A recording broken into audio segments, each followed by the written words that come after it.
जी, अस्सलाम वालेकुम। आज ही हम लोगों ने स्टार्ट करना है चैप्टर नंबर 4। इसके अंदर हम लोग पढ़ने जा रहे हैं चार्ल्स लॉ। ठीक है जी, चार्ल्स लॉ कब डिस्कवर हुआ था? ये हुआ था 1787 में। ठीक है जी।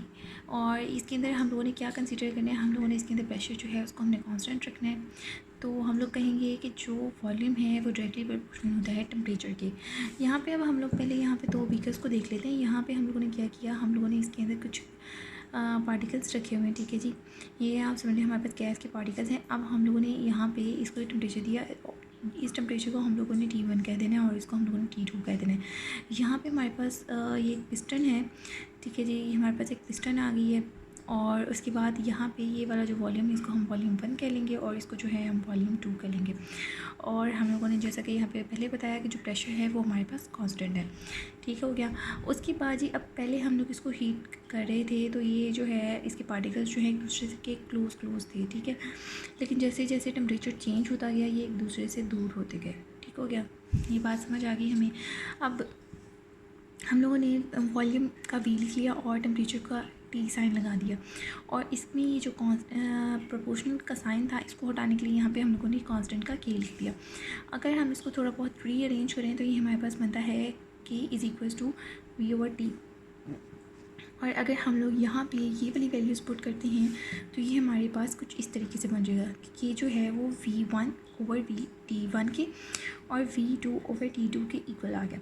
और इन दोनों को अगर हम लोग मर्ज कर लें तो ये हमारे पास V1/T1 is equals to V2/T2 बन जाता है। इसके अंदर हम कुछ एग्जांपल देख लेते हैं इसको सेटिस्फाई करने के लिए, इसको वेरीफाई करने के लिए कि T1 पे हमारे पास 100 डिग्री सेंटीग्रेड टेम्परेचर था, T2 में 200 था। इसमें हमारे पास जो वॉल्यूम था वो 1 क्यूबिक मीटर था और इसमें V2 में 2 क्यूबिक मीटर था। अब यही वैल्यूज़ हम लोगों ने इस इक्वेशन के अंदर जो है वो पुट कर लेनी है। उसको जब हम सॉल्व करेंगे तो ये देखिए हमारे पास दोनों चीज़ें सेम आ रही हैं। ठीक है, उसके बाद इसके आगे हम ग्राफिकल रिप्रेजेंटेशन देख लेते हैं जिसके अंदर हम लोगों ने प्रेशर को जो है वो कांस्टेंट रखा हुआ है और यहाँ से जो है यहाँ ज़ीरो नहीं है, यहाँ पे ये देखिए यहाँ हमारे पास -273.16 डिग्री सेल्सियस है। इसको हम केल्विन स्केल के अंदर अगर हम लोग कन्वर्ट करते हैं तो हमारे पास 0 केल्विन बन जाता है। ठीक है, 0 केल्विन बन जाता है। उसके बाद यहाँ पे हम लोग देखते हैं तो ये हमारे पास यहाँ से टेम्परेचर जो है वो इंक्रीज़ होता चला जा रहा है। ठीक है, अगर अब हम लोग इसके अंदर प्रेशर का फैक्टर अप्लाई करते हैं तो प्रेशर के फैक्टर में हम लोग देखेंगे अगर हम लोगों ने P1 किया है तो जो वॉल्यूम इसका इम्पैक्ट टेम्परेचर पे नहीं पड़ेगा। टेम्परेचर जो है वो इंक्रीज़ होता चला जाएगा लेकिन जो इसका इम्पैक्ट है वो वॉल्यूम के ऊपर पड़ेगा। वॉल्यूम जो है वो हमारे पास इस तरह से डिक्रीज़ होना स्टार्ट हो जाएगा। ठीक हो गया।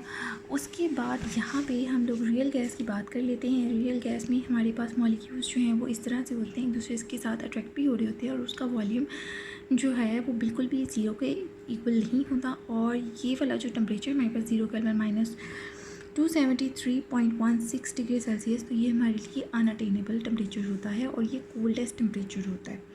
ठीक हो गया। और इसका ग्राफ हमारे पास कुछ इस तरीके से बन रहा होता है कि इसमें टेम्परेचर जो है वो इंक्रीज़ हो रहा नज़र आ रहा होता है हमें। उसके बाद ही हम यहाँ पे अगला टॉपिक हमारा देख लेते हैं, deviation from ideal gas behaviour. और इसके अंदर जी हमारे पास non ideal behaviour of gases हम लोग इसको देख लेते हैं।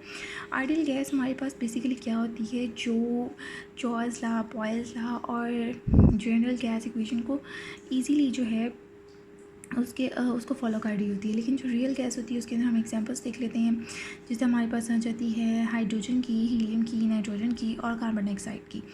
ठीक हो गया। अब यहाँ पे जी हम लोगों ने एक ग्राफ क्रिएट कर लिया और ये हमारे पास PV/nRT, इसको हम लोग कंप्रेसिबिलिटी फैक्टर भी बोल देते हैं, वो आ गया। उसके बाद ये सीधी लाइन जो है स्ट्रेट लाइन, ये हमारे पास आ गई आइडियल गैस की। ठीक हो गया। अब हम लोगों ने ये वाली जो हमारी रियल गैसेस थी इनके बिहेवियर को चेक करना है। तो यहाँ पे हमारे पास जो हीलियम है वो आ गई, वो ज़रा सा ऊपर की तरफ जाएगी वरना वो बिल्कुल साथ साथ रहती है आइडियल गैस वाली लाइन के। उसके बाद जी हमारे पास हाइड्रोजन आ गई। हाइड्रोजन ने थोड़ा सा और ऊपर जाके मूव कर लेना है। थोड़ा सा बिहेवियर नाइट्रोजन का चेंज होता है, जो पहले डिक्रीज़ करती है उसके बाद ये इंक्रीज़ करती है। और कार्बन डाइऑक्साइड थोड़ा ज़्यादा डिक्रीज़ करती है, उसके बाद एक पॉइंट पे आके इंक्रीज़ करना स्टार्ट कर देती है। ठीक हो गया। यहाँ पे हमारे पास जो ये प्रेशर होगा वो हमारे पास इस साइड प्रेशर होगा और यहाँ पे हम लोगों ने कंप्रेसिबिलिटी फैक्टर ले लिया और यहाँ पे हमारे पास जो टेम्परेचर था वो 0 डिग्री सेल्सियस था। अगर हम लोग यहाँ पे टेम्परेचर को इंक्रीज़ करते हैं 100 डिग्री सेल्सियस कर दें तो हमारे पास क्या होगा, हमारे पास यहाँ पे बिहेवियर इसकी निस्बत जो है वो चेंज हो जाएगा। यहाँ पे आप दोनों एक ग्राफ्स देख सकते हैं, बिहेवियर हमारे पास चेंज हो गया है और जैसे जैसे हम टेम्परेचर को इंक्रीज़ करते जाएंगे हमारे पास जो गैस का आइडियल बिहेवियर है हम उसके करीब पहुँचते हुए चले जाएंगे। यहाँ पर आइडियल बिहेवियर में हमारे पास जो है वो लो प्रेशर होता है, ठीक है, लो प्रेशर होता है। उसके बाद हाई प्रेशर, मतलब हाई प्रेशर नहीं होता हमारे पास, यहाँ पे लो प्रेशर होता है। और अगर हम लोग टेम्परेचर हाई करेंगे तो हमारे लिए आइडियल बिहेवियर तक पहुँचना जो है आसान हो जाएगा। जैसे यहाँ पे हम लोगों ने टेम्परेचर को इंक्रीज़ किया 100 डिग्री सेल्सियस किया तो यहाँ पे आप देख सकते हैं कि जो हीलियम है वो इसके और करीब हो गया और हाइड्रोजन भी इसके और करीब हो गया, वरना पहले इसका बिहेवियर कुछ इस तरीके का था, ठीक हो गया। उसके बाद इसकी कुछ जो कॉजेज़ हैं हम उसको देख लेते हैं। यहाँ पे कॉजेज़ देख लेते हैं, causes of deviations from ideality. तो यहाँ पे हम लोगों के पास वेन डर वाल आ जाता है। वेन डर वाल जो था वो हमारे पास 1873 में डिस्कवर हुआ। इसके अंदर जो रियल गैसेस को देख लेते हैं जो कि नॉन आइडियल बिहेव कर रही होती हैं, ठीक है, उनका बिहेवियर नॉन आइडियल होता है। और इसके अंदर पहले जो पॉइंट हमारे पास आ जाता है वो नॉन फोर्स ऑफ अट्रैक्शन है। ये वाले जो वो पॉइंट्स हैं जिनको हम कंसीडर नहीं करते हैं रियल गैसेस के अंदर। इसके अंदर बाद में हमारे पास आ जाता है एक्चुअल वॉल्यूम इज़ निग्लिजिबल। जो एक्चुअल वॉल्यूम होता है गैस का उसको हम निग्लिजिबल कर देते हैं as compare to volume of vessel.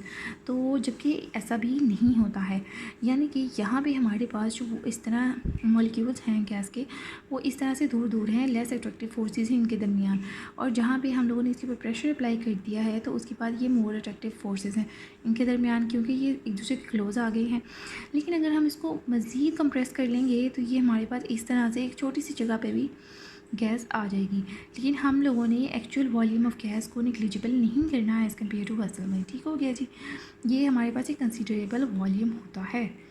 अगर इतने से में कोई कन्फ्यूजन हो तो आपने मुझसे डिस्कस कर लेना है।